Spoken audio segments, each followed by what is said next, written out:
Nah, tapi di zaman sekarang bro, kelihatan tadi masih ada yang cuannya itu cuma kayak 200.000. Ini kenapa 200.000? Apakah dia emang nggak ada income atau nggak bisa menabung? Kenapa orang-orang zaman sekarang ini nggak bisa menabung bro? Menurut saya karena orang sekarang itu terlalu banyak keinginan, bukan banyak kebutuhan. Ya, orang sekarang itu menurut saya pribadi nggak bisa mengatur yang namanya skala prioritas. Ya. Jadi gajinya selalu habis bro. Karena dia selalu spending jauh lebih ya daripada yang harusnya dia spending kan. Iya. Karena sebenarnya kalau kita ngomong kebutuhan ya kebutuhan tuh sedikit ya. Tapi keinginannya orang tuh yang selalu nggak terbatas. Apalagi banyak utang tuh bro. Gimana kalau banyak utang? Wah saya tidak pernah nyaranin teman-teman untuk utang ya. Karena apa? Menurut saya 3 ya yang buat orang bangkrut ya. Ladies, liquor, and leverage. Cari manggar apa lu? Iya.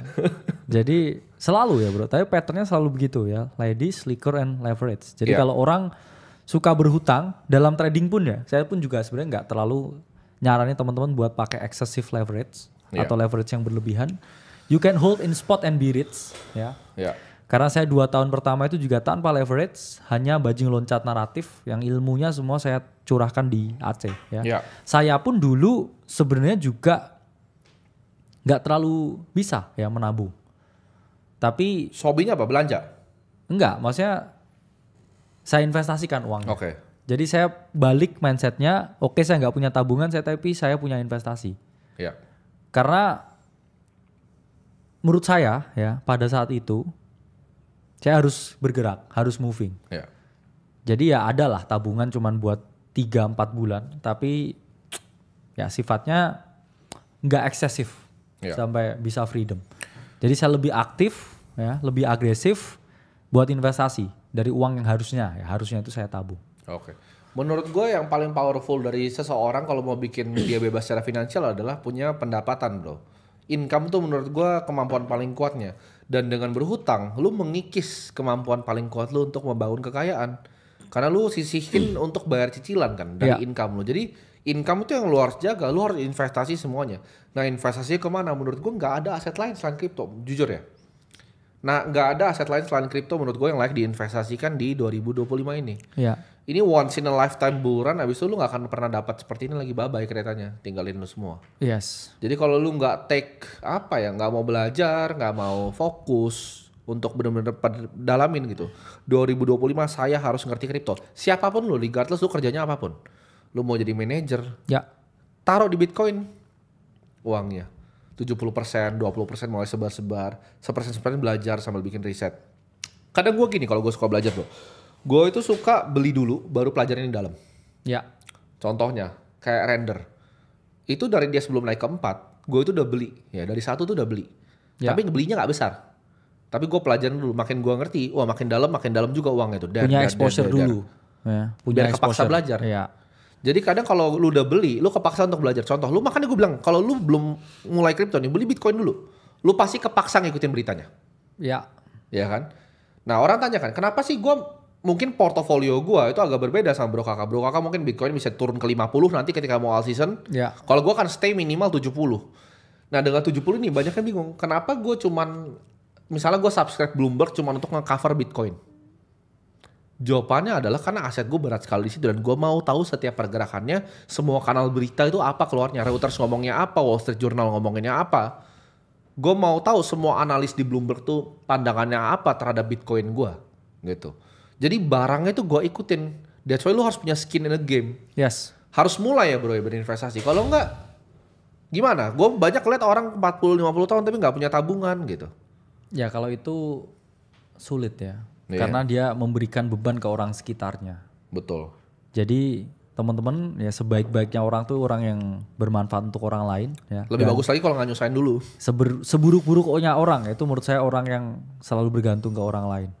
Betul. Jadi take responsibility, take accountability, at least untuk diri kalian sendiri ya. Jadi gimana kalian pantas ya untuk orang lain? Kalau untuk diri sendiri aja kalian nggak pantas ya. Betul. Jadi jangan menyalahkan keadaan, ya. Mungkin menyalahkan diri sendiri lebih baik. Tapi kalau saya ini memang orangnya too harsh ya, to myself sendiri. Tapi ya lebih baik ya keras ke diri sendiri bro. Ya daripada kita nggak mau improve sebagai manusia dan kayak keras ke keadaan. Karena hati-hati kalian, kan kita udah selalu bilang bahwa cost of living di negara ini akan terus naik teman-teman. Di dunia ya. Ya di dunia sih, terutama di dunia. Bahkan kalau kalian lihat di US, harga rumah, wah itu naiknya luar biasa tahun ke tahun. Ya bahkan teman saya di Australia pun juga tinggi bro. Ya kesulitan ya sekarang beli properti ya. Jadi di dunia ini ya, itu akan selalu naik teman-teman. Cost of living. Kalian dari makanan kalian, dari biaya pendidikan, itu nggak akan pernah turun. Pasti. Karena sesimpel uang tuh semua orang mau, tapi ya sekolah bagus kan contoh sedikit gitu loh. Kalau lu mau sekolah anak lu di sekolah yang bagus, ya lu harus punya uang yang lebih dibanding orang lain. Itu cara dunia bekerja. Kalau lu nggak mau mainin game ini ya silahkan jangan tinggal di dunia ini, lu pindah aja kan. Pindah ke Mars planet. Pindah ke Mars. Di Mars pun ntar juga lebih mahal. Gitu loh. Jadi teman-teman jangan harap gitu kayak nanti akan ada yang bantu lu. Nggak akan ada yang bantu lu kalau diri lu tuh nggak bisa bantu diri lu sendiri. Nah, ada yang tanya, bagaimana pendapat lu sama prediksi tahun 2030? Kan gue udah bilang 2030 itu akan jadi tahun yang fenomenal, ya. Dimana kita pelajarin debt crisis, bro. Yes. Ya. Jadi ini secara makro, teman-teman. Ini gue prediksi secara makro dan udah lama gue targetinnya. 998 kan kita lihat global financial crisis kan. Ya. 2008 juga terjadi, ya. Nextnya 2020 di COVID, dan menurut gue nextnya 2030, ya. Dan itu akan ada hubungannya sama teknologi menurut gue. Akan ada hack massal mungkin. Ya quantum threat mungkin Quantum threat di bank-bank. Kalau ada yang ketawa, oh tapi kan kripto bisa dipecahkan. Kalau kripto bisa dipecahkan, gue gak usah ngomong Solana deh itu. Ethereum deh bisa dipecahin. Gak usah Bitcoin yang kuat banget. Coba Ethereum bisa dipecahin, itu semua bank pecah. Ya. Lo bisa pecahin Ethereum, semua bank itu akan pecah. Kalian harus lebih worry sama rekening dulu. Lo lebih worry sama password lo itu yang cuma 6 digit pinnya di rekening lo. Yang cuma 6 tuh. Terus lu mikir enkripsi public private key itu bisa dipecahin begitu. Lu cuman tit 6 di bank. Pecah itu ya, itu pecah duluan. Ya, bagusan lu kosongin dulu uang di bank sebelum lu mikir-mikir kripto itu pecahin kuantum. Ya. Jadi 2030 akan ada perpindahan wealth transfer gue sebutnya. Ya. Boomernya akan banyak yang, ya ini gue ngomong fakta aja, banyak yang meninggal nanti. Yes. Karena memang udah umurnya. Ya. Dan ini uangnya akan shifting dari milenial juga ke Gen Z nanti, ke bawah. Karena Gen Z juga sekarang, bro kakak ini Gen Z nih. Masih masuk Gen Z dia. Jadi dia Gen Z yang terakhir, paling ujung dia. Jadi milenial ini dia the last Gen Z standing. Oh bukan the last dong, the first dong. Yang pertama, lu Gen Z yang pertama justru, angkatan awal Gen Z. Jadi ini milenial ini akan shifting nih uangnya ke Gen Z, dan ini akan jadi fenomena yang luar biasa. Dan di saat kalian belum siap, kalian belum punya kesiapan secara finansial, belum punya kesiapan secara skill, ya akan repot ke depannya.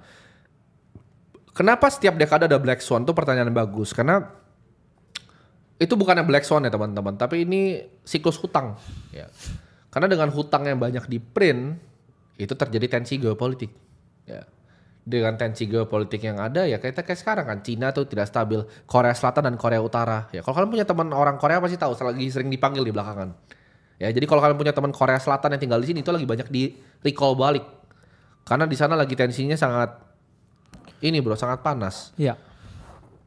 Dan kalau sampai amit-amit ada perang atau apa, kemarin kita baru keluarin ya bro ya, tabel di Instagramnya Aceh, ketahanan Bitcoin terhadap hal geopolitik itu nomor 1, bahkan lebih kuat dari emas. Ya.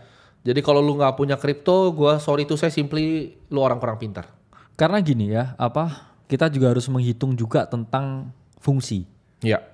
Orang kadang terlalu berpikir tentang nilai, tapi kalau kita melihat secara fungsi ya, untuk wealth transfer, ya Bitcoin itu mengalahkan emas. Ya. Misalkan ada krisis ya, dan kita membutuhkan kirim wealth ya ke orang yang di luar negeri untuk memberikan pertolongan, itu nggak mungkin kita ngirim emas ke luar negeri. Mungkin. Ya, kalau Bitcoin bisa. Ya. Kita misalkan punya teman di Timur Tengah yang butuh bantuan, dan di sana bank di cut off, udah nggak ada jalur darat buat kirim uang atau kirim emas, ya Bitcoin solusinya.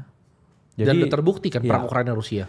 Itulah mengapa ya crypto is the future, karena itu pun juga nge-shape tentang bagaimana ya keadaan geopolitik dan juga potensi perang yang sekarang ada. Ya, itulah mengapa ya Bitcoin relatif lebih kuat. Jadi ya we are in the future, dan ya kita harus hadapinya dengan cara dari masa depan juga bro. Iya. Dan ada yang bilang holdnya cash atau Bitcoin, udah pasti Bitcoin. Cash gue mau apain nanti ketika terjadi perang, ada tanya. Kalau terjadi perang apakah gue hold cash atau Bitcoin? Ini pertanyaan yang bagus. Gue akan pasti hold Bitcoin karena bro kakak bilang benar. Ketika bank kalian udah nggak bisa lewat Swift, udah ada sanction yang ditetapkan oleh negara-negara yang saling bersekutu. Ya lu mau ngapain, lu harus bypass itu semua kan dengan apa? Bitcoin. Ya. Nah dia tanya, kalau perang nuklir tadi dia bilang, kalau perang nuklir apa yang akan terjadi sama Bitcoin? Ya tidak ada. Emang lu kira kita nggak running node sendiri? Ya. Emang bisa mati natural? Kalau kita berdoa nih, kita berdoa ada running node Bitcoin nggak bisa mati lagi. Emang lu kira orang Indonesia yang hebat-hebat nggak punya tambang Bitcoin di sini? Iya. Emang lu kira nggak ada hydropower energi di sini yang belakang dicolok tambang Bitcoin? Emang lu kira kita nggak punya? Ya kan? Iya. Kan banyak lagi kungfunya tuh banyak Bitcoin. Jadi lu kira emang perang nuklir di mana itu ngefek ke Bitcoin gua? Mimpi lu. Nah, lu kira orang-orang yang kayak BlackRock, Michael Saylor tuh bodoh itu. Mereka nggak punya tambangnya sendiri, nggak running node-nya. Lu kira itu ETF Bitcoin itu nomor 3 lo punya BlackRock. Ya. Lu kira Larry Fink bakal biarin bro ada perang nuklir terus kayak itu hancur? Itu uang yang mereka punya, uang bisa bakar negara teman-teman. Iya. Ya. Hati-hati Jadi ya. harus forward thinking gitu ya. Ya. Nah ada yang tanya, game plan waktu bear market tahun depan gimana? Gue sederhana ya, kalau gue ngerasa drawdownnya nggak akan jauh karena ini institusi. Kalau lu gimana bro? Setuju ya. Kenapa ya? Santai banget gua malah. Kita lihat data aja lah ya. Ini data yang harusnya teman-teman lihat ya. Ini drawdown Bitcoin dari all time high ke all time high ini dia semakin mengecil ya. Ini dulu drawdownnya 2012 parah banget ya. 2015, 19, 2023 nggak terlalu. Iya. Dan ini pun juga nanti OTW paling menurut saya di 40-50% ya drawdownnya. Jadi kita ya OTW menjadi aset yang lebih mature ya. Sementara gimana dengan Ethereum ya? Ini bisa kita lihat Ethereum ini juga ya menunjukkan sama juga ya, drawdownnya itu juga mengecil. Kalau kita melihat ya, drawdown dari all time high-nya itu terus mengalami penurunan dari yang paling parah di 2019 ya. Kemudian dari ya drawdown 93% ke 2002 ya 76%, dan nanti ya mungkin juga Ethereum juga sama ya, drawdown 50-60%. Kalau saya bet ya. Karena apa ya? Karena asetnya kan valuasinya semakin gede ya. Dan ketika valuasi semakin gede, dia semakin relatif ya, lebih kecil dengan yang namanya drawdown. Karena kalau kita lihat ini pun juga sama ya. Total crypto market cap pun juga sama.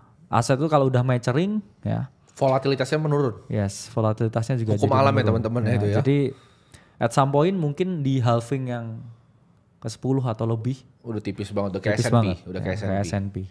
Jadi kalian kalau pikir apakah Bitcoin akan grow forever? Gua akan kasih di sini jawabannya tidak. Ya. Ya, dan itu kan udah dihitung. Ya, kalian bisa cari modelnya Michael Saylor. Nanti buat yang komunitas dalam gue bagiin deh modelnya ke kalian. Itu dia prediksi bahwa di 2045 itu udah tinggal ke S&P bro, tinggal 18%-an. Iya. Cuman udah cukup kan buat kita Biden karena udah kenaiknya berkali-kali lipat, dua kali Udah masuk sekarang kan. Kalau sekarang. Ya. Ya mungkin kalau 5 tahun lagi atau 5 bulan lagi kan beda lagi outputnya. Gue prediksi gue pribadi aja bro ya. 5 tahun lagi itu udah tinggal 25 sampai 24. Udah nggak akan 40% tahun ke tahun kayak sekarang. Yes. Jadi ini 5 tahun terakhir untuk lo belajar kripto. Jadi tadi pertanyaan, kalau gue mahasiswa punya income 3 juta apa yang gue lakukan? Taruh semua uang lu di investasi leher ke atas. Invest di skill, invest di kemampuan lu yang nggak bisa diambil sama orang.